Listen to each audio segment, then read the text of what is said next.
You see a little thing going on at the bottom. Yeah. Is your Dropbox closed? Is your other applications closed? Hold on. Yeah. Dropbox is closed. It's up to date. Wow. What is that noise? Other applications. It's your Bluetooth. Okay. It's just hard to. It's hard. Everything's not working. So I'm like having. Can you?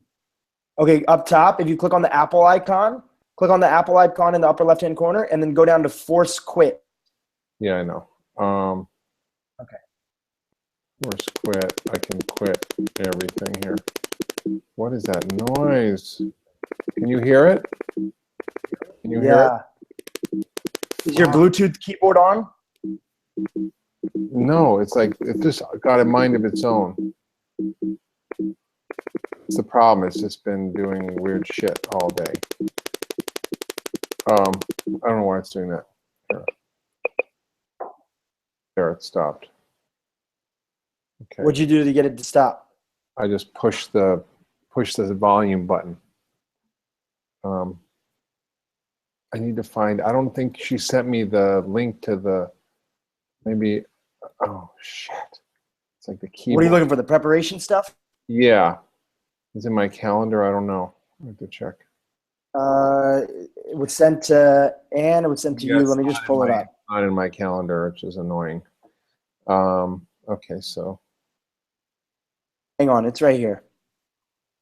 But if I send you an email, I can get it probably. you know what? Let's try this.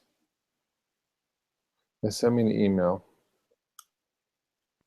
I just texted it to you. That might be easier to open up than an email if you're emailing.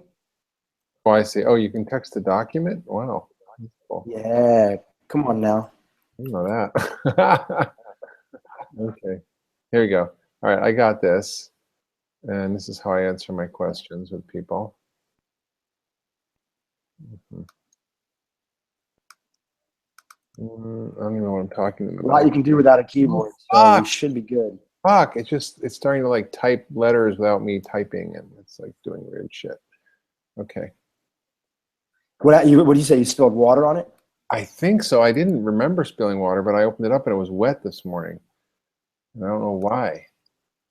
Okay, these guys should be joining in. Are you feeling comfortable to be able to do the interview? Yeah, I mean, I just need to read this. I need to read this because I didn't have a chance yet. Hey, John. Hey, Mark. I'm here with my dad, and we're coming through the wrong webcam, so I'm trying to get it through the right one so we get better quality picture here. No rush. Take your time. We're having some technical difficulties on our end that we're just gonna clean up. This is Drew, by the way, from Mark's team. Hi. Hi, Drew. All righty. Well, we're both working out some technical things, so we can do it together. Okay, great. Sounds good.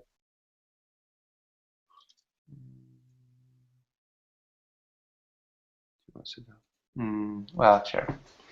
Yeah. Let's see here.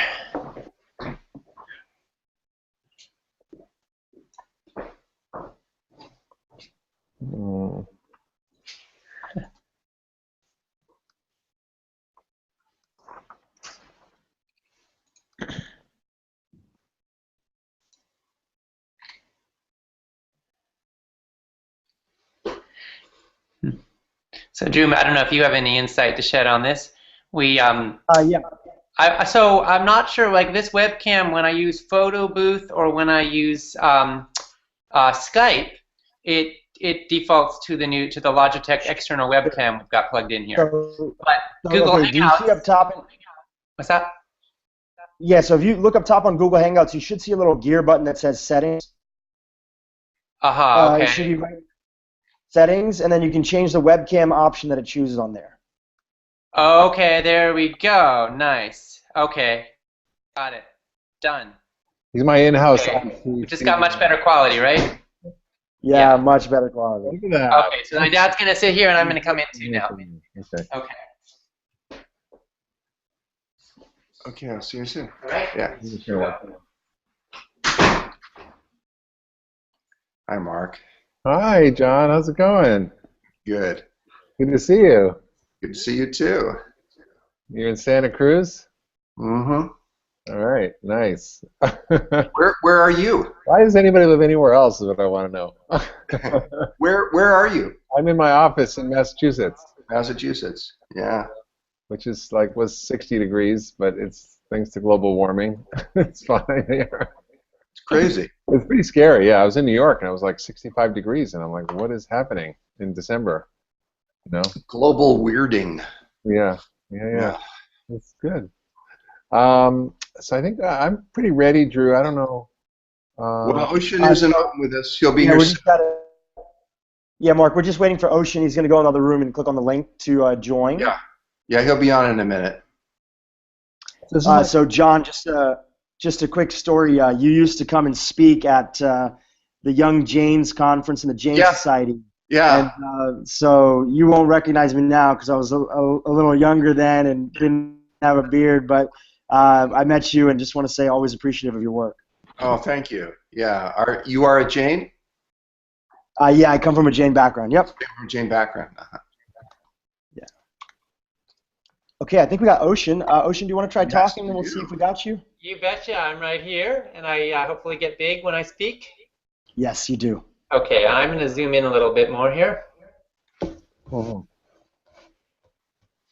You guys don't do stuff with autism, right? You don't. I have kids who are on the spectrum. Did you know that? What? I have kids, twins, on the spectrum. Oh, I didn't know that. Yeah, so we do a little with autism. Why did you ask? Because it was one of the questions that was in the prep stuff, but I don't think that came from me, and I doubted it came from you, but maybe it did. I don't know. I don't think it came from us. Yeah. But, yeah, we can certainly talk about what we're doing, although it's not going to relate to fat a whole lot. We're not related. No. Okay. Yeah. So great. I'm so excited to have you guys, and we're going to talk about a lot, and I'm going to talk about dairy because I think I first learned about the trouble with dairy from you, John, and I read your book, so we'll talk all about that. Yeah. So Drew, it's broadcasting now, right? So we can just start when we start. Yep. So you're broadcasting. The audio levels are all good. So you guys are ready to start, Mark. Whenever you want to do the intro. Yeah. So I'm going to intro both of you, and then we'll just get into your personal stories about how you got into all this, and then we'll just get into sort of a great conversation, and it'll go 45 minutes or longer if we're having a good time. Sound good? Sounds great. Sounds great. Good. Yeah. Okay. Great. All right. Here we go. Okay. All right. Hey everybody, it's Mark Hyman. Welcome to the Fat Summit, where we separate fat from fiction. And I'm here with my good friends and one of my inspirations, John Robbins and Ocean Robbins. And John, you probably know who he is. He's really one of the leaders in the food movement who's brought the consciousness about eating real whole foods and plant-based diets to millions, literally millions and millions of people with his 9 bestsellers, 3 million books, 31 languages. The Diet for New America I first read, I think, in 1996 after I heard John speak at a conference with some really extraordinary people like Dean Ornish and Michio Kushi and John McDougall and, this guy John Lee, who was a progesterone dude, and it was just an incredible Benjamin Spock, Dr. Spock. It was an incredible collection of humans all talking about the power of food as medicine, and it just sort of struck me that everything I learned in medical school from that moment on was going to sort of fade into the background, and I was going to take on a new way of being a doctor. And it was that moment that was really my moment of transformation. I don't think I ever told you that, John, but it was really that. And I remember watching you sitting on the side before you got up to speak, and it was one of the most powerful talks I'd ever heard. And you were closed your eyes and you were literally meditating as you were speaking, and it was just so stunning to see that and to see you and have that experience of you being that leader and teacher. And you were literally meditating as you were speaking, and it was just so stunning to see that and to see you and experience. I think something happened, Drew. Are you there? Yeah, I'm here. Mark, what's going on your end? What's playing? You were literally meditating. What happened is I think it stopped recording, and it still says live on our side, Mark. Because it's literally stopped, and then I'm going to join it and see. Yeah, I was hearing you speak, and then I started hearing what you had said 30 seconds before. My computer was rerunning the thing that we just did. So I think we're back. So yeah. hopefully this will still work. I don't know. Mark, as long as we see the live in the upper right-hand corner, the little yellow square that says live, we're good to go. Okay. Well, I'm not sure what happened. The honest truth, guys, I think I got a little water in my computer this morning, and the keyboard's screwy, so I don't like it's. I don't know what's going on, but I think it sometimes does weird things. So anyway, I'm going to start again. Sorry about that. Okay. Hey everybody, it's Dr. Mark Hyman. Welcome to the Fat Summit, where we separate fat from fiction. I'm here with two good friends and one of my profound inspirations, John Robbins and Ocean Robbins. And John, you've probably heard of. He's one of the leaders in the food movement. He's done so much to bring awareness around plant-based diets, whole foods, and the impact of how we grow, produce, and consume foods on our bodies and on the planet. And he's sold 3 million books, 31 languages, 9 bestsellers. We're neck and neck there, John. And the first book I ever read of John's was Diet for New America, which really opened my eyes to a lot of the myths that we have around food and healthy eating. And I want to get into some of those things in a minute. But the first time I heard you speak was at a conference in 1996 in Northern California with Dean Ornish, and you and Dr. Benjamin Spock and the baby doctor guy, and John Lee, the progesterone dude, and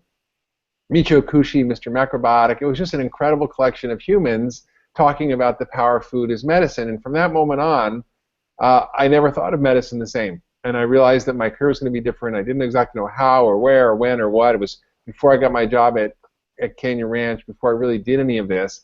And I knew from that moment on I had to change the way I practiced medicine and change my life. And it was really that moment. And I remember watching you. I don't know if I ever told you this story, but I remember watching you before you gave your talk, and it was just so inspirational. And you were sitting on the side, and you were actually meditating before your talk. And I thought, man, this guy is so cool. I think that was the greatest moment. And you really shared a very different vision about food and health.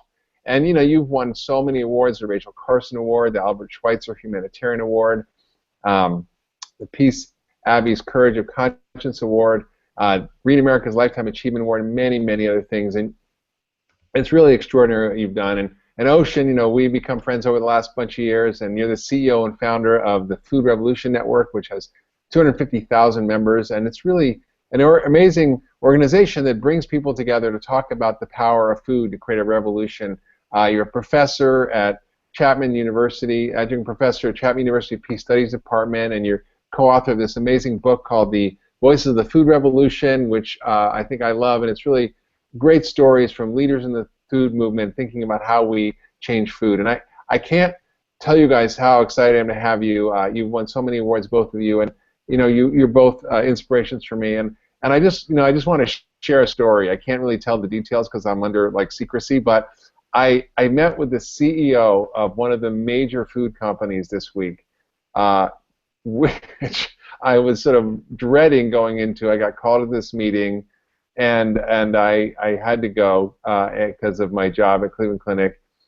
And I thought, oh boy, this is not good. And it was one of the big food companies. And she said to me, Mark, I've been thinking about the future of food, and we need to create a different way of thinking about bringing health and food and technology together to personalized nutrition, have people eat real food that brings them health, take all the junk out of our food. And I was like, whoa, what year is this? It just was stunning to me to hear that kind of thinking at that level. I mean, she's someone who worked for a lot of the big food companies that we all, worry about and are concerned about. So it's kind of amazing to see, after you've been doing this for literally, 30 years or more, and it's actually now making a difference. So I'm so excited to have you both at the Fat Summit so we can talk a little bit about your story and the power of food as medicine and a little bit about fat. And I want to talk to you about dairy. So John, why don't you start and tell us a little bit about how you got into this, because you're John Robbins, and that's actually where I had my first job, was at a Baskin Robbins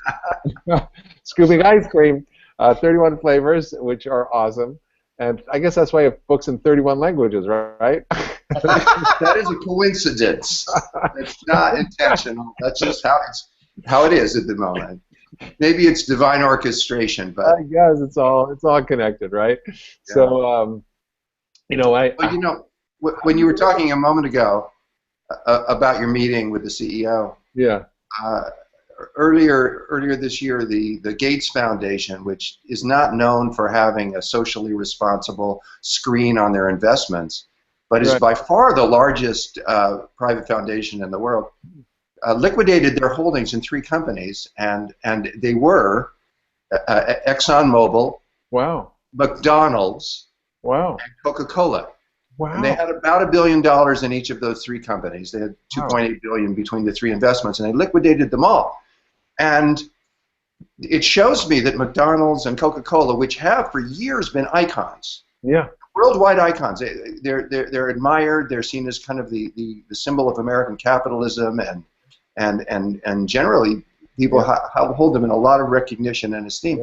Here's the Gates Foundation eschewing them, you know, and they don't have a lot of screens they impose. So it told me that junk food and highly processed food, and in one case, nutrition-less sugar water, is starting to be seen for what it is, which is a health-damaging product, and with no nutritional benefits or value. And I thought that was just a sign of the times that the food revolution and the food awakening is taking place. And the work that you have been doing for so long, we've been doing for so long, is in fact bearing fruit. Yeah, it's amazing. I mean, I think you probably saw that article in the New York Times about the seismic shift in our diet, talking about how people are not shopping down the aisles of grocery stores, how McDonald's are closing, how soda consumption is dropping. It's like, whoa, it's all happened, you know. It's really happening. And my personal background that you referred to a moment ago, I was born into the Baskin-Robbins family, 31 Flavors. My dad and uncle founded and owned the company, and for many years ran it. I was groomed to succeed my dad. It was his plan that I would follow in his footsteps and one day run the company. And I liked it. I was a kid, and I loved ice cream. We had an ice cream cone-shaped swimming pool in our backyard, and I invented flavors. And, you know, I had a good time. But I started, my uncle Bert Baskin died of a heart attack in his early 50s. Big guy, ate a lot of ice cream.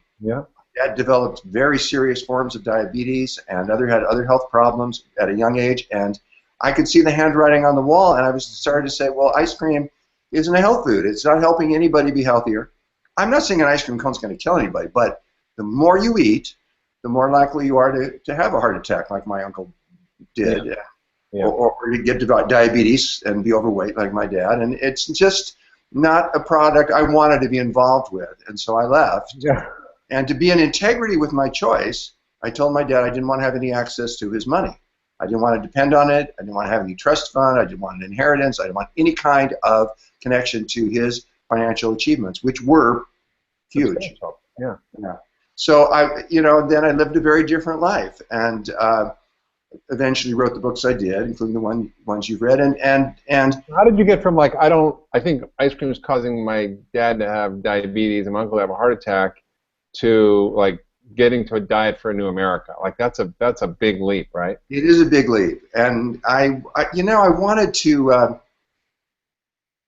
when my uncle died of a heart attack at 54 years old, I asked my dad, do you think there could be a connection between his heart attack and the amount of ice cream he would eat? And my father said, no, his ticker just got tired and stopped working. And the subliminal message, the energetic message was, don't you ever ask that question again. Right. And I could see how my dad couldn't consider that possibility, that there could be a connection, because by that time he had manufactured and sold more ice cream than any human being who'd ever lived on this planet. Wow. He didn't want to think it was hurting anybody. That was before Ben and Jerry's, right? Ben Cohen, founder, many years co-owner of Ben and Jerry's, had a quintuple bypass in his late 40s. Yeah. This is the chickens coming. Bert Baskin dying of a heart attack in his early 50s. Of Baskin-Robbins. I'm not pointing the finger at one type of ice cream. Yeah. And Ben Cohen's a wonderful man and a peace activist. But the point is, ice cream is harmful to people. And I started to see that, and I felt I had some karma. My dad had made a tremendous amount of money selling ice cream, and I don't want to even think about how many heart attacks or how many cases of diabetes that may have contributed to. Yeah. But I do know that I felt a sort of a responsibility. He couldn't consider the possibility that there might be a connection. Yeah. I was going to. And I started to look into it. And the more I looked into it, the more I thought, what we eat is co-determinant with other things of our health in a major way, in a way that I hadn't realized, the medical profession didn't recognize, wasn't widely understood at that time. It also was having an enormous impact, the way we grow our food and produce our food, on the environment that we depend on for our lives and for our economy. And I thought, we need to take responsibility for the impact we're having on our bodies and on the world through our food choices. And we need to know what those are. So I began my journey. Amazing. I read Diet for New America years ago. It really impacted me, and particularly the story about dairy, because dairy is like an American staple, right? Drink milk. I mean, it's now even in my plate. The Michelle Obama's plate, like, there's all the regular food, and there's like a side of dairy. Like, there's no evidence for that, and you kind of made out a world where most people don't drink dairy.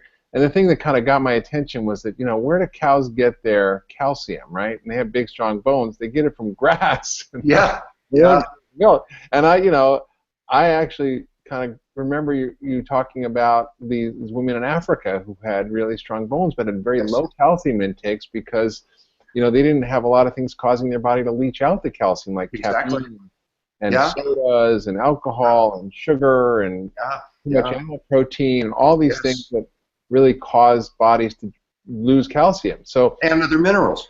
And other minerals, So tell us a story about dairy, because everybody thinks dairy is it, right? And I know, even the vegans obviously don't eat dairy, but so do the paleo folks. They're like, don't eat dairy. So there's like this sort of common demon. That's one thing we have in common, these two groups. Among other things. But there's a lot more. I joke, I say I'm a vegan because it's like you basically look at what the commonalities are. We should all eat whole food. We should all eat unprocessed food. We should all eat sustainable food. We should all eat food without hormones, antibiotics, and pesticides. We should all eat real food, and it should be mostly plant-based. Like, what should we be eating? It's real food. It is. It is. I remember thinking as a kid that, Baskin-Robbins, as I was starting to get that ice cream was mostly sugar and fat and not a healthy fat, I was beginning to think, this is not a good thing. But I think, at least it's providing a lot of calcium. Right. It's dairy. So I thought, at least there's milk in it. That's good, isn't it? That's good. Yeah. But then I started to realize, actually, it isn't. And one of the first moments that woke me up was I went with my dad, actually, to a dairy, a large dairy in Central California, where Baskin-Robbins got a lot of its milk products.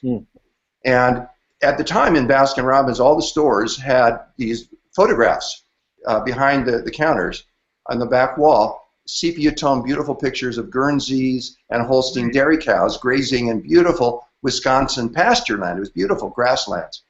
And the image was of close to nature and of connection to the natural world, and I thought it was beautiful. It looked like that, right? And I went to the dairy where we actually got the milk products, and it was a feedlot, and there was no grass in sight, and the cows were crammed together, and they were standing in their own excrement, and it had borne no resemblance to the photographs on the walls. Right. And the California Milk Producers Association recently ran a ad campaign nationwide trying to sell California cheese. And they say, great cheese comes from California and great, because there are happy cows in California. And the photographs they used were taken in New Zealand. Right. They couldn't find it. I'm sure there's a couple happy cows in the whole state, but they couldn't. They took the pictures in Auckland, New Zealand, for their ad campaign for California dairy. The truth is that most of the dairy, California is the leading dairy state now, not Wisconsin. And most of it is, almost all of it is feedlot dairy, and it's ugly. It's an environmental disaster. It's a humane disaster. These animals are really, really treated very poorly, and they're shot up with drugs, and their diets are completely unnatural. The whole game is to profit from them, not to treat them well. Yeah. So I started. That was one moment where I thought, I don't want to contribute to this. I happen to be somebody that respects animals and thinks they should be treated well, and don't want to contribute to cruelty to them. Right. And so when I see something like that, I pull away from it. I love what the Buddhists say. You never know who was your mother in your last life or who's going to be your mother in your next life. So you should right. Everybody and everything. Yeah, and speaking of motherhood, cow's milk is their lactation. It's designed for their calves. And a baby calf is going to gain about 300 pounds in its first year. Yeah. And it's a ruminant animal with what we call 4 stomachs. So if you have 4 stomachs and you want to gain about 250 pounds in the first year of your life or in a year of your life, probably that's a great fluid to consume. That's right. Because it's full of very strong growth promotants, which is one of the reasons why it's implicated in a lot of types of cancer, actually. And it's not growth hormones that are actually put in the milk. They're actually naturally there. There's over 6. Yes, they're actually there because they're designed to and then you also have ones that are added, to bovine growth hormone. That's another story. But just milk to begin with, be it organic even, it's a fluid that is designed by nature to feed a baby calf. Yeah. And that's not who we are. And we've been trained to think that we should consume a lot of milk, 3 or 4 glasses a day, which is great for the Dairy Council and great for the milk industry's profits, but it's not good for our health at all. Yeah, it's pretty stunning when you look at the data. I mean, it's an anabolic hormone. It's full of anabolic hormones that are meant to build and grow things like cows, right? And even babies, breast milk, it's meant to grow a human. And it's powerful, and we know now that it's linked to prostate cancer, other cancers, and even the myth that I once wrote a blog based on some research out of Harvard, called "Got Proof," right? Because this whole "got milk," yes, and I'm like, where's the proof that it protects you against osteoporosis and has all these wonderful benefits? And when you start to dig in the evidence, there really isn't any evidence, and it's pretty interesting. And even the skim milk became really popular, and I remember read a paper by David Ludwig and from Harvard who talked about how all the studies on dairy, actually the kids who ate the low-fat dairy did worse because maybe they were hungrier or they didn't have the fat to satisfy them or who ate more sugar. I don't know exactly the reason, but it was an interesting observation. So well, when you take the fat out, the growth promotants are still there. Yeah. And the links with prostate cancer that you mentioned are very strong. Yeah. Very, very, very strong with dairy consumption and prostate cancer. Any man who sees the actual data, sees how linked those are, it's a wake-up call. It is. In fact, at Cleveland Clinic now, we're working with the urologists, some of the top urologists, and one of them is an organic farmer, and he's like, cool. I realize I'm seeing all these patients who are dying of these lifestyle-related disease, which is prostate cancer. Let's study what happens when we put them on healthy diets and give them omega-3s and vitamin D and get them off sugar and get them off dairy and it's pretty interesting to see what's happening out there, So we're actually going to be doing sophisticated studies looking at gene expression and looking at prostate cancer growth and be able to sort of document some of this stuff better. Yeah, it's pretty amazing. So dairy, I think, clearly is an issue, but the question is, what is it in dairy? Is it the fat? Because people are, I think, worried about fat, and I don't think it's actually the fat. I think it's what you're talking about. I think it's the animal hormones, and I think it's the growth factors, and I think it's also the proteins in dairy, which are very allergenic. I see that a lot of my medical practice. There's just so many people who have reactions to dairy, whether it's eczema or irritable bowel or lactose intolerance. I mean, the whole idea of lactose intolerance is kind of silly because the fact is that lactose tolerance is more of the abnormal state, right? Yes, it is. 25% of people can tolerate dairy. The rest of us are not so good at it. So, yeah, great. So then tell us more about, Ocean, the food revolution, because I know what you're doing with that is so powerful, and you sort of have amassed a kind of a whole army of powerful leaders in the food movement to come together to help really transform the way we think about food. And I kind of want to know, from your perspective, what has been the most powerful results of that, and what are the most powerful inspirations you've had from leading that charge? Well, Mark, as you know, we sponsor an annual Food Revolution Summit where we interview some of the top food experts on the planet, including yourself, and share their voices. And my dad conducts those interviews, and I have the privilege of hosting them and helping to produce the summit. And we've had over 400,000 people join in our summit so far, and we have some pretty famous folks from Paul McCartney to Tony Robbins to Dr. Mark Hyman, and a lot of the food leaders and leading doctors of our times. And what stands out to me is really two things. One is how bad things are. That we have accepted a norm in our society today that is devastating to literally millions and millions of people. A third of our kids are expected to get diabetes in their lifetimes. 2/3 of our population is overweight or obese. We spend almost 20% of our gross domestic product in the United States on disease treatment. We euphemistically call it medical care, but as you well know, it has nothing to do with health. It has everything to do with managing the symptoms of disease. So we've got a norm today that is devastating lives, that is bankrupting us, and somehow this has become okay. And what we know is that these realities are fueled by lifestyle, and most fundamentally, when we say lifestyle, we mean two things. We mean diet and physical activity. And diet is absolutely critical. Yeah. And so the reality is that we are eating ourselves to our graves. And we're eating ourselves to misery before we get to our graves. And so that's how bad things are. And I think that's also really good news. And I'll tell you why I think it's good news. Is the reason it's good news, I think it's great news, is because we can make things so much better. And it would be one thing if there are so many problems in our world today that we can't personally feel very empowered to change. I mean, we look at war in the Middle East, we look at violence on this planet, so many issues that we feel so small in the face of them, right? But when it comes to food choices, we actually have the capacity to have a remarkably large impact on our health, our vitality, our joy, our not just the length of our lives, but the quality of our lives, and this is the other exciting part, on the world we live in. Because our food is very personal, it's very intimate, it's also very political, it's very systemic. And eating is a political act. Most people don't realize that, right? Yeah, exactly. And every bite that you eat is a stand for the world you want. You are standing for food policies, for agricultural practices that are influencing our climate, that are influencing animals, that are influencing our water table and our water supply, and that are influencing farm workers and the causes of social justice on this planet. You are literally helping to impact whether there is enough food for other people to eat at all. And so in the opportunity to take a stand for a more sustainable, a more healthy, a more vibrant world, you actually influence the whole web of life. And I say food is not just a commodity, it's also a community. It's a web of relationships. And when we take our rightful place in that community, when we make our food choices into an act of integrity with our own dreams for our lives, and also with our dreams for the planet and the future of life on this earth, then there is an alignment there that I think is like a gift that keeps on giving. It gives bounce to our step. It gives us a feeling that we're on the right side of history. It gives us a feeling when we face the immensity of the problems in the world today that we're part of the solution.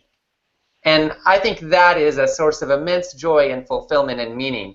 And it also is meaningful to know that we're helping to create personal lives of wellness and fulfillment, and that we don't have to fall prey to the status quo of feeling like crap, of misery and suffering that's so normal. But something better is possible. Yeah, that sounds like a beautiful sharing, Ocean, because I think that the thing that people don't realize is that we're not powerless. And in most of the big problems in the world, ISIS and the political election, I mean, a lot of us feel powerless because it seems like there are other forces at work that are driving this. But as a community, we are immensely powerful because by choosing the quality and type of food we eat, we're impacting everything you said, from social justice to our health to the economy to the healthy environment, our, like you said, our water tables, our rivers, our ocean. Everything is impacted by the food you put at the end of your fork. And it's not just about your own personal health, but it's about the web of connections that connects everything together that actually determines the quality of our lives here as humans, and we're going to be here for a while, and then the planet will blow up some billion years in the future. But for the moment, it's it's really precious, and we want it here for our children and our grandchildren and our great-grandchildren. And right now, it looks kind of grim, but I see the moments changing. I see things shifting, and it's really from the work that you guys have done and the things that you brought together that have sort of inspired this. I think you were, John, probably one of the first in the 70s and 80s to really be calling this out, and there were very few at that point. Now there's a food movement, and I went to the Food for Tomorrow conference in the New York Times, and there was all these great thinkers and leaders, and we've got congresswomen putting bills in Congress to end food waste, and it's just like things are happening, but it's from my point of view, and I think that from your point of view, it's just not happening fast enough. No, but it's never going to happen fast enough for me because I'm impatient, and I know how much is at stake, and the quality of life on Earth. Yeah, I mean, it's true. I mean, a lot of us, in this society are asleep because we are numbed by the media. We are numbed by the voices that create the cultural memes that aren't about real stories that are really happening. And so the things that, we talk about seem to be sort of on the edge, but they're really at the center of everything that's going on in America today. And I think I come at this from a doctor's point of view because I see the immense amount of needless suffering that people have it happen to them, and I know that it's really just a few bites away to actually change. And I'd love you to share, the consequences of your work, John, in terms of how you've seen it affect people's lives, when they change their diets, what happens, and like what are some of the stories that you want to share that inspire us about getting people engaged and motivated to change? Well, I've seen some people not change until they get really sick, and then maybe they're desperate, and sometimes they get improvements at that point. But I think the people who are a little wiser change sooner and don't wait to be beaten over the head by life and have to get really ill first. And I think sometimes that we can learn from other people's mistakes, or we can have to make all of them ourselves. And I think the wisdom is to learn sooner, make the changes that are called for sooner. Because then what I see is people's immune systems get stronger, their respiratory systems get stronger, their cardiovascular systems get stronger, they're more vibrant, they're more vigorous, they're more vital people, they love life more, they have more to give. Yeah. Whatever they love, they can do it better. Because they're giving from a cup that is full now instead of from a cup that's partially empty or mostly empty. They have energy, and their energy is strong and it's clear. Their mind is clearer, their emotions are cleaner, they have more inner peace. There's a sense of groundedness that their body is functioning in an optimal way. And that is so different than what they had known when they were eating the standard American diet. Yeah, I want 3 scoops of that, what you just talked about. I want 3 scoops of that. Well, 3 scoops of it is a metaphor. We have another metaphor in our society, the pink spoon. We talk about the pink spoon, which was actually something that we developed at Baskin-Robbins back then. I have some of this karma, see. But you give people something for free. You give them a taste. And when you are yourself, as you are, Mark, contagious, with positive energy. We use the word contagious for disease. Yeah. But you can also be contagious with joy. You can be contagious. Laughter is contagious. Yeah. Health actually is contagious. And we see this. There's studies that show if your friends are healthy, you're more likely to be healthy. And if your friends are overweight, you're more likely to be overweight than if your parents were overweight. Yeah, no, that's so amazing true. How much we affect each other and influence each other. And I think that's part of what Ocean was talking about when he said it's a community. It's so true. I mean, food is the nexus where everything comes together, right? And love, community, connection is where we celebrate together, share together, come together every day as a family of communities. And we've lost that. The average family dinner is lasts 20 minutes or less. Everybody eating from a different box made in a different factory while they're texting or on their phone or watching TV. That's dinner and all made in a microwave. And I think we've lost the art of cooking and having family meals. And I believe that we're really one meal away from fixing this problem. If actually we were able to empower people to eat food by teaching them how to make it in a way that's simple and easy, then it changes everything. I did that with the family in the movie Fed Up, where we basically just they were massively obese. One was kidney failure at 42 years old on dialysis. The other one, 16, just practically diabetic. And they didn't know how to cook. They lived in a trailer, family of 5. There were 2 generations of Americans who just were completely, basically had their kitchens hijacked by the food industry. I remember I was talking about Betty Crocker, right? She was this fictional character invented by the food industry that I thought was real because my mother had the Betty Crocker cookbook. And remember the recipes, like 1 can of Campbell's cream of mushroom soup. And it was a way for them to insinuate their food products into the American kitchen and slowly subvert the American kitchen.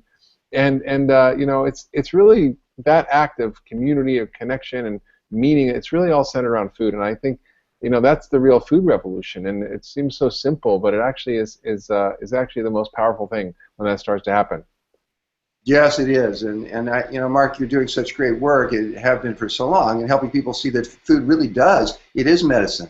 It's healing, or it isn't. Yep. You know, if you just do the processed food, and you just do the junk food, and you let the cultural norm determine what you eat, what's convenient, you know, is going to take you down. And I so appreciate when people stand up against that, take a stand for their own health, take a stand for a higher possibility for themselves, because then they start to click on all cylinders, and they are creative in ways they weren't before. They have ideas and vision that they didn't have before. Their relationships with other people start to get better because their energy is more positive. Yeah, when your energy is more positive, you bring out the best in people instead of bringing them down, and they like that. Well, I think that's what people don't realize, is that food and mood and how you feel are all connected. Yes. Don't connect how they feel with what they eat. It's like one of the biggest shocks for me is like, don't you realize if you eat that way, you know, you're not. I mean, I saw a little boy who today was autistic, and his parents were feeding him diet soda, and I'm thinking, this kid, he loves diet soda, but don't you know that aspartame is a neurotoxin? Right. Like, this is not good for your kid, and the wonder bouncing off the walls. And it's a pretty exciting time that we get this whole story, and we can actually change the way people think about it. You know, and the whole community about food is true. I work with Rick Warren to create the Daniel Plan that I've talked to you guys about before, where we use the power of community to get people to change together and actually make health contagious. So it's really, everybody listening here should really think of themselves as a health warrior, as a health revolutionary and a food revolutionary, and actually start to, you know, be that person in your cohort of friends, in your community, in your family, and do the things that are fun around food and teach them. And it's really, it actually begins to change everything about the quality of your life. Because if you wake up every day and you feel good, you actually have more to give to yourself, to your family, to your community, and to those you love. And that's really, at the end of the day, what matters. Yeah. I would also add that that one of the best ways to influence people around food is to feed them good food. Yeah, that's right. Healthy food. Food is so social. You know, it's an active connection between people to share food. And that is one of the biggest challenges for healthy eaters, is that we live in a society where the norms drag us down, right? But by the same token, when we exhibit leadership, when we stand for another way of eating, we also pull other people up. And what a joy to be a positive influence on the lives of your friends and your family and everybody you care about. To be spreading, through your example, a positive possibility that influences people in a healthy direction. What do you guys eat? What do you make at dinner at night, and what do you eat all day? Well, I'll tell you, a breakfast that I have that I've been eating lately is steel-cut oats, and I put walnuts on it and blueberries, and sometimes cinnamon on it because I like that. And that's a typical breakfast for me. Good. I gotta tell you my favorite breakfast too, because I'm having a lot of fun with this. So the night before I prepare this, I soak a half cup of chia seeds and 2 cups of nut or soy milk. You know, and or you could use cow milk if that's what you want to do. But for me, I use usually homemade soy milk or homemade soy yogurt actually. Yeah. Which and then I add a little bit of maple syrup and fresh vanilla and a cup of blueberries, usually frozen. Soak it overnight, and the next morning I eat that, and I'm getting 18 grams of omega-3 fatty acids. I'm getting 30 grams of protein. It's delicious. I'm getting all the fabulous phytonutrients from the blueberries, which are, you know, blueberries are found to help prevent Alzheimer's disease, and it's tasty, and it's ready to go on the road or right at my desk or at home if I want to have breakfast with my family, and it's my favorite breakfast right now. It's real easy. You can make it the night before, stick it in your fridge, and it's like it cooks in the fridge basically, right? Yeah, exactly. Yeah. And what about lunch and dinner? I'll jump lunch and dinner. Sometimes that I'll have just a smoothie. I blend up a lot of vegetables and some nuts. I love nuts, and maybe almonds, maybe different nuts, and all kinds of vegetables, lots of greens. And I'm often on the go. Often, frankly, maybe I should eat more slowly and take more time. But lunch for me, realistically, is often something I don't want to spend a whole lot of time with. And so a smoothie is great for that, and I get from the nuts, I get a lot of nutrition that I need, and it stays with me. Yeah, it's great. I'm flying. Helps you stay satisfied. That's the key. Yes, yes. Sometimes I put an avocado in it. Yeah. Yeah. For dinner, here's a great dinner I love. So we'll often have a big salad, and then steamed vegetables. So I love steamed kale and carrots, and my kids love eating with their fingers. I have 14-year-old twins. And so we'll actually have it finger food. We'll literally just go out a big old pot of kale and carrots or other vegetables, maybe dip them in a nice sauce. And then I'll have some quinoa with sauce. I'll have a coconut milk peanut sauce over the top with some vegetables, tossed in there, maybe some onions and other vegetables. And I get some turmeric in there somewhere too, because I think turmeric is just an amazing life changer. Maybe get some mushrooms in the sauce that goes over the quinoa as well. And that's a great dinner for me. That's good. So when you kind of went through that list of what you're eating, I'm as a doctor thinking, oh, the mushrooms have vitamin D, the quinoa has extra lysine, the coconut has caprylic acid and lauric acid to help fight infections and boost your immune system, and are full of good, healthy MCT oils which help boost your metabolism. And I just sort of actually think about all the medicine, the glucosinolates and the kale, and actually when I go to the grocery store, I think about all the drugs that I'm buying. It's awesome, like about it as my pharmacy, and I have the luxury, the privilege, the knowledge to kind of walk through it and go, I know what's in you, and then I get to kind of pick all the medicines that I'm having, and then make this amazing meal out of it, and like nobody knows for the better that I'm actually giving them a bunch of drugs for dinner, but it's actually how I think about food is the power to use it in that way, and then make it fun and delicious at the same time. It's so great.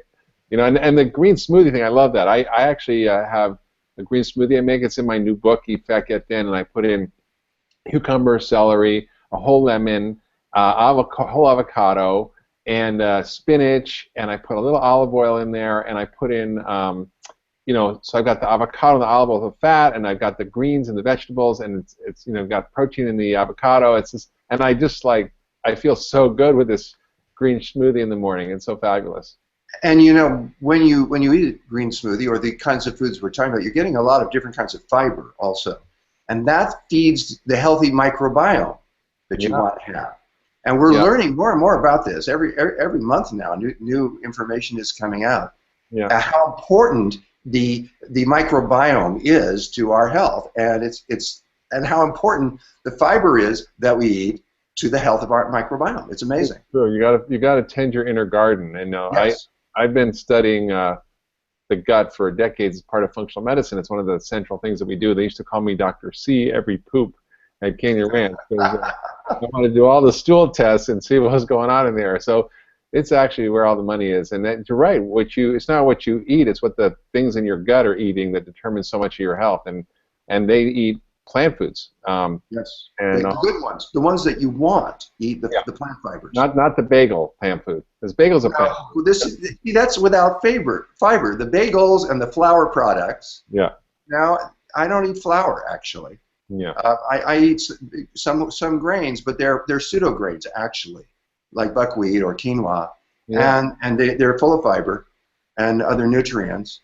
And in that way, I feel like I'm kind of vegan also, because it's interesting finding the truth in the different debates that go on, the different polarizations, rather than divide us. We can come together on what's essential, which is one thing I love about your work that you're doing.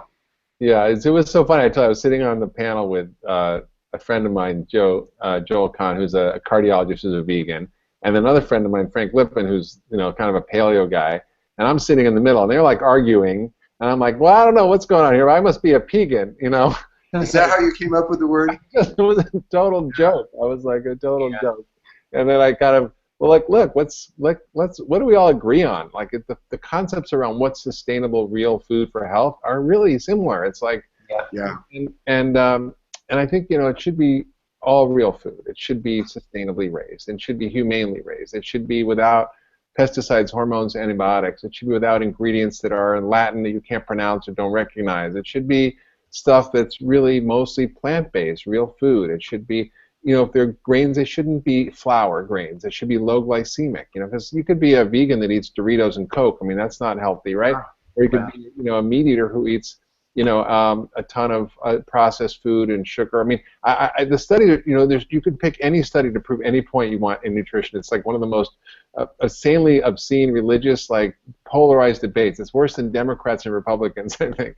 And it's sad because like we're all basically trying to go down the same path of trying to get everybody to eat healthier, real food. And I think when you start looking at some of the studies, I found one when I was reading and researching for my book that showed it was like 11,000 people who were either vegetarians or they were omnivores who actually shopped at health food stores as opposed to the grocery store. And if you look at the meat eater studies, a lot of them are basically looking at populations that are really unhealthy. They eat 800 more calories a day, they smoke more, they exercise less, they have more sugar, more processed food, more less fruits and vegetables, less fiber. On every level they're not healthy. Mm-hmm. And the ones who were actually shopping at the health food store, they probably ate mostly vegetables with a little, grass-fed, meat or sustainably raised chicken or something and a few eggs. Like it actually wasn't that bad. And I thought that was an interesting study because most is so polarized. And this sort of was more like, thinking what's on balance the right thing. Yeah, I agree. Go ahead. I was just going to say that it really does matter how food is produced. Yeah. I mean, it matters whether it's been drenched with pesticides, whether animals are pumped full of antibiotics and hormones. It matters to the quality of the nutrients. It matters to how it's going to impact your body. And we can't assume that all food products are created equal. We have to actually look at where it came from and what its history was if we want to have, I think, accurate data. There's the average life expectancy for farm workers in the United States is 49 years. Yeah. And actually in their short 49 years, many of them are dying of cancer. Yeah.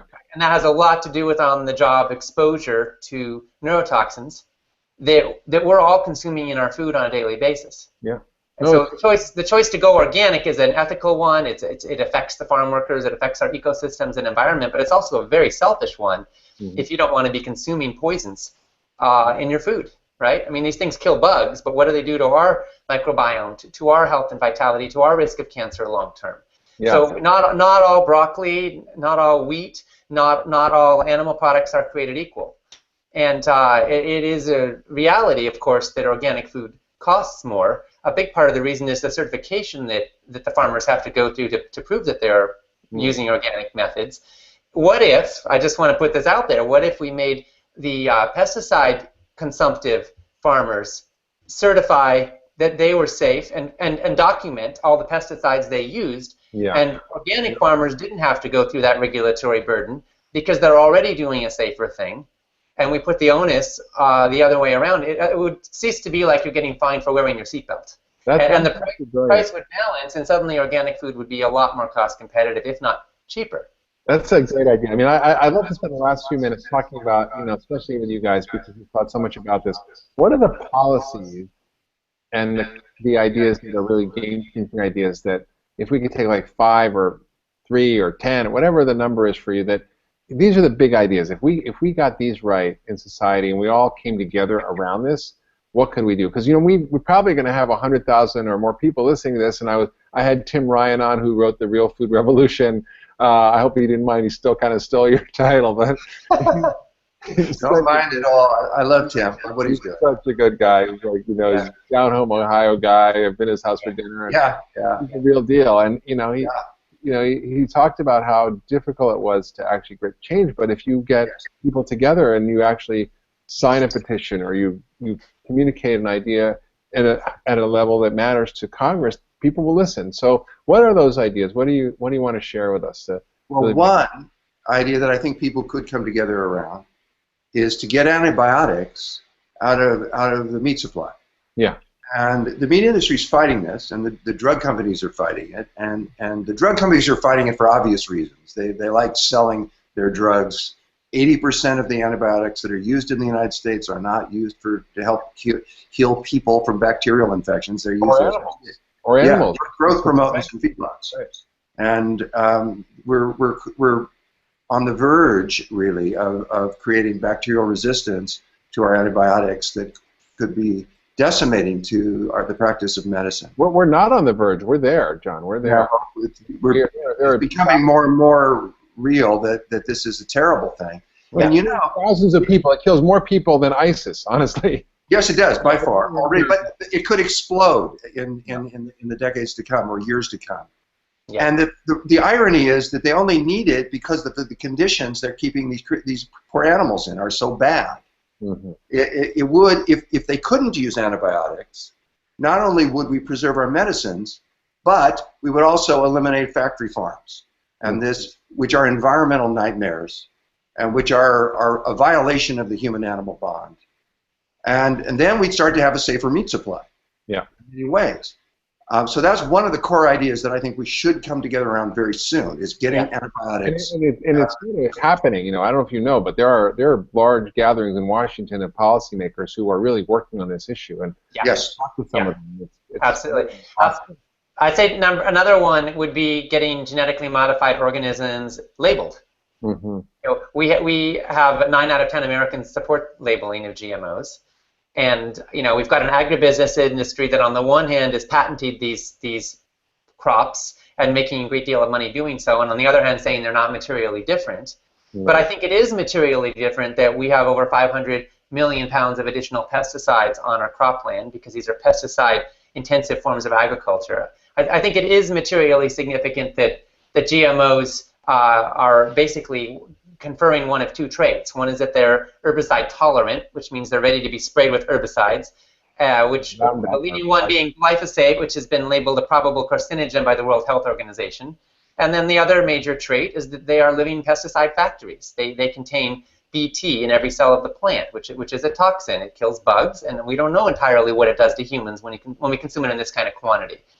So I think that labeling GMOs would give consumers the right to make informed choices about whether or not we want to consume these products, and it would take a bite out of Monsanto's quest to control the world food supply, and it would help to empower small-scale farmers, organic farmers, local living, sustainable food systems. So, this is another critical point, like with antibiotics and factory farms, where you have widespread public support, and you have an industry profiting from a status quo that's clearly not in the public best interests. And so I think it's another leverage point where we can make a big difference very quickly. That's great. You're right. I mean, you know, there's 64 countries that have labeling of GMO, including China and Russia. So communist and quasi-fascist countries are doing this. Why? What's going on here? Actually, I don't know if you guys know this, but we are bringing one of the tests. I'm in my office in Massachusetts today, and one of the tests we're bringing online in my office is a glyphosate test.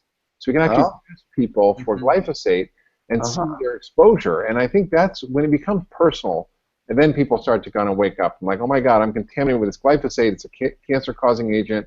And we start to sort of test people at scale. It's going to kind of wake people up. It's very powerful. And you know, I actually feel very honored because Monsanto's been coming after me now, which I think is great. I was in Forbes magazine a couple of weeks ago, and there was this woman who worked basically for the Genetic Literacy Project, which is a Monsanto front group. Started coming after me for being a hypocrite for different discrepancies because I had a vegan form of fish oil on my website that had a product called carrageenan, which has been lately sort of determined not to be so great for your gut, and I've been talking about how bad it is, and yet I have a product that has this. And you know, I have it there because you know I want vegans to be able to have DHA, which is important for their brain. So it's just, you know, and I'm trying to like get the companies to remove it, and we've worked to actually get dozens of products to get it removed by working with the companies. But it's just funny to kind of see the level at which they're going to kind of stoop, and it's all invisible. Like, you know, there's all these front groups and these great names like the American Council on Science and Health. It sounds like, oh wow, that's great, I want to join that. But like, it's just a huge front group for big ag, and they're the ones that pesticides are fine for us. And then you know, it's like, oh, what's wrong with smoking? Smoking's fine, it doesnn't kill you. Where's the proof? You know, it's still on that train. Well, if I have one more big idea, one third one, it would be to stop the advertising of junk food to kids. Yeah. You know, stop we allow these companies to put a target on the back of our children. Mm-hmm. And now our kids are obese and they're getting diabetes. We have a disease that used to be called adult onset diabetes. Mm-hmm. We don't call it that anymore. We call it type 2. And the reason we changed the name is because kids are getting it more and more. And it's so sad. You know, their health is deteriorating that early in their lives. That to me is a tragedy. And we still allow junk food companies to prey on our kids. To me, that's just a disgrace, and I think that's something we could get a lot of agreement about and come together to change. Well, you know, the FTC actually tried to stop that in the 70s, and the food industry came down so hard that Congress around this that the Congress told the FTC they were going to shut them down if they didn't allow them to continue to advertise sugar to kids. And what's interesting is the worst foods get advertised the most. Yes. Things that with the least nutritional value. And over 50 countries have regulation governing food marketing to kids. The only ones that don't are us and Syria. So we're in good company. Right. Well, let me add too, Mark, that we also need to stop subsidizing with taxpayer dollars commodities crops, which are generally the worst things. I mean, there's a reason why high fructose corn syrup isn't used much in the rest of the world, but it is used in the U.S., and it's because corn, most of it, by the way, genetically engineered, is being subsidized with taxpayer dollars. You know, we're subsidizing the very things we should be eating less of, and if we're going to subsidize anything, it ought to be things like, you know, vegetables and fruits and nuts and seeds and, you know, the stuff that we should all be eating more of, rather than subsidizing mass-scale commodities crops, growing the food additives and making it cheap. It's distorting the marketplace, and it's making it cheaper to do the wrong thing for the food industry, and that's creating a distortion in what we're paying per pound for the food calories that we consume. And it's totally going in the wrong direction, and we're talking tens of billions of dollars a year. And if you want to go a step further, we could be taxing, just like we did with cigarettes, we could be taxing the soda industry, the sugary soda industry, and then using that tax money thus generated to help ameliorate the costs incurred by that industry's practices on public health, and to educate people about those practices, instead of currently allowing advertising to kids of those very products. I mean, we stopped allowing advertising to kids of cigarettes many decades ago. I think we could learn a lot from what's been done around tobacco. We've had cigarette consumption in the United States in the last generation. I'd like to see us do the same thing with sugary sodas. Yeah, I mean, maybe we should have warning labels on Coca-Cola and Pepsi-Cola drinks. So this could kill you, you know. Absolutely. You go, sometimes in Europe, you go, and the entire front of the cigarette pack is like, "This will kill you if you smoke." Giant big letters, you know, like. Yeah. I agree. No, I mean, I'm serious about it. How about if every soda pop can or bottle had a picture of a diabetic's foot? You know, that's gone. It's the condition. You've seen it in medicine. It's really sad. People don't see that this is what they're going to look like, and this is what what's going to happen to their bodies if they consume this stuff. I think we should have warning labels on foods that we know are damaging people's health and leading to obesity and leading to diabetes and leading to cardiovascular disease. We know that, and so instead of subsidizing these foods, we should tax them, and we should stop subsidizing them, and we should warn people about them. I mean, the food policy, you know, the problem with food policy is we don't really have one. You know, we have a lot of sort of things that have been put together through different agencies to support industry interests without actually, you know, solving the problem. I was sort of laughing when you were talking, Ocean, because I had dinner with the vice chairman of Pepsi, which, can you imagine, it was a very heated conversation. And there was a guy sitting in the middle of us. I felt bad for him because we were like going like this with each other. And he said, Mark, he said, you know, the reason we use high fructose corn syrup is because the government makes it so cheap for us, and we can't not use it. You know, as a business, that's what we do. And I'm like, you know, that's right. No, but what's the real cost of food? And all the things that you mentioned, almost all the things you mentioned, are happening in Mexico, because they are now far exceeding us. 1 in 10 adults in America have type 2 diabetes. 1 in 10 children in Mexico have adult onset or type 2 diabetes. And so they are. Mark, this happened when they elected Vicente Fox as president. This is when their obesity rates went up. This is when their diabetes skyrocketed. Vicente Fox formerly had been the president of Coca-Cola Mexico. Yeah. Now they've got a different administration in now, but his administration was disaster for the health of the Mexican people. Yeah. Disaster. Bloomberg, because he couldn't get everything he wanted in New York, he went down as helping them. Yes. They're taxing junk food and soda. Yes. They're ending food marketing to kids. They're having clear food labels. I mean, the food labels we have are so confusing. Unless you're a PhD in nutrition, you don't even know what it means. And I look at it and I'm like, you know, that's what I do for a living. And it's like, okay, how do you tell, really? And they're measuring and talking about all the wrong things. And then they have, should be like, green is good for you, yellow, eat with caution, red, this is going to kill you. And then you make a choice, right? It's like idiot proof. And then they're eliminating anything that's not health promoting from schools and public facilities. I mean, we spend, one of the biggest actually spenders in the food service business in this country is the government, through prisons, through schools, through all kinds of government institutions and programs. It's billions and billions of dollars, and yet we don't leverage that sort of strength to actually change and shape the market, which we very well could. So I think that's another policy change that could be amazing. WIC, you can't buy soda, but you can buy a 2-liter bottle of soda on food stamps. You can't buy a rotisserie chicken, right? It doesn't make any sense. So it's very, very exciting. I love having you guys on the Food Revolution. We are, I think, actually making a dent. I'm very hopeful. I think things are shifting, and maybe not as fast as we all want, but any last words of wisdom, things you want to share? Tell us about Food Revolution, how people get involved. Well, I want to say that you are involved. You're part of it. By listening right now, by learning, by growing, by engaging, you can become an everyday food revolutionary. And with every time you go shopping, every time you choose what to order at a restaurant, every time you talk about food, think about food, learn about food, you are taking a stand through your own consciousness, and you have the opportunity to do so through your actions for a sane, just, healthy, vibrant food system and food life. And so I want to thank you. That's really what I want to do. You, Mark, of course, and also you, all the people listening right now. I want to thank you for your interest, for your engagement, for your curiosity, and for your action. Because step by step, one bite at a time, one choice at a time, we're changing the world together. We're changing the culture together, and the whole future of life on this planet is going to be brighter because of it. That's great. That's great. You're a great voice of the food revolution, Ocean. It's great. Any last words, John? Well, I would just echo what Ocean was saying. I think it's true that every one of us who plans to eat for the rest of our lives is part of the food movement. And we get to decide an awful lot about how our health is going to be and how the health of our world is going to go and what kind of community we want to create. And I think whether you're Republican or Democrat, the various partisan divides that separate us, we can get disconnected from each other so easily. But food can bring us together. And healthy food in particular, because who is not in favor of a healthy body and a healthy world? I don't know anybody who isn't. I know people who are profiting from creating products that take us away from that goal.